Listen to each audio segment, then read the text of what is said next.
Okay, on to the first liability, short-term liability we're going to look at, and that's going to be a note payable. Two types of note payables. One is a regular note payable that has the interest added to it. The other one is called a discounted note payable, which has the interest added into the face amount. So, and that interest is called the discount. So let's look at a regular short-term notes payable to begin with, and how it usually happens. Usually what happens is we have accounts payable, and we can't pay it on time, so we ask that it be turned into a note payable. This one is going to be due in 90 days at 12% note on the account.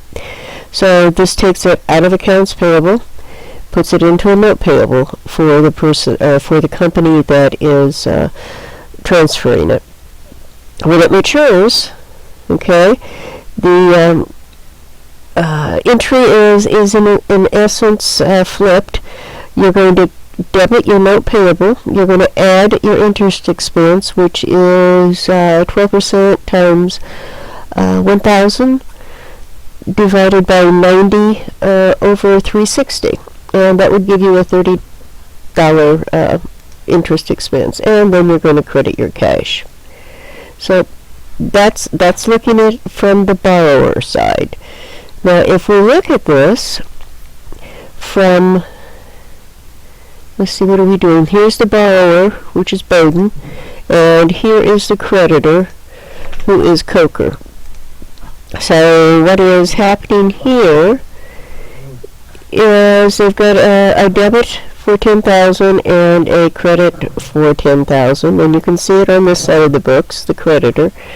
If we move down to this one, then you can see how in the previous one, this is the same merchandise, but it's putting it, so it's went to accounts payable. They couldn't pay it, so they took it out of accounts payable and put it into a note payable. On the creditor side, they've taken it out of accounts receivable and put it into a notes receivable. So, simple, just transferring of funds. When they pay it, okay, now we have, on the borrower side, they paid $10,000, or they paid $10,200.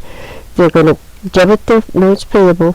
They're going to debit their interest expense, and they're done with it. So on the creditor side, they're going to receive the 1020, see, 10,200.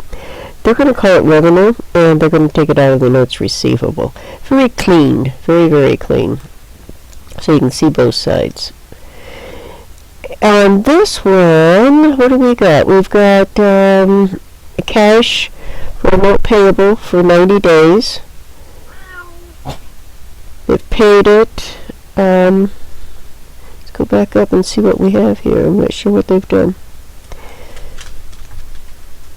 Okay, and they paid them for it. Oh, I see. They went to the bank and got a note. So they received $4,000, and they show this as a payable, just straight up, without any transferring from accounts receivable. When they pay, it's the same thing. A credit on cash for $150, and then a note payable for $4,000. Now we're going to look at a discounted note.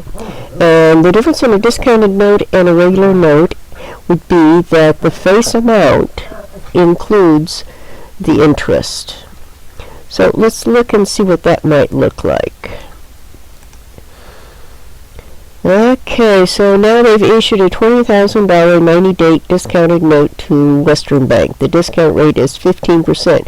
Discount rate and interest rate are the same, essentially. Only it's kind of discounted because it detracts from the full amount they get. They're borrowing $20,000, but they're not going to get that full $20,000. It's going to be less than 15%, which is going to be considered the interest or the discount.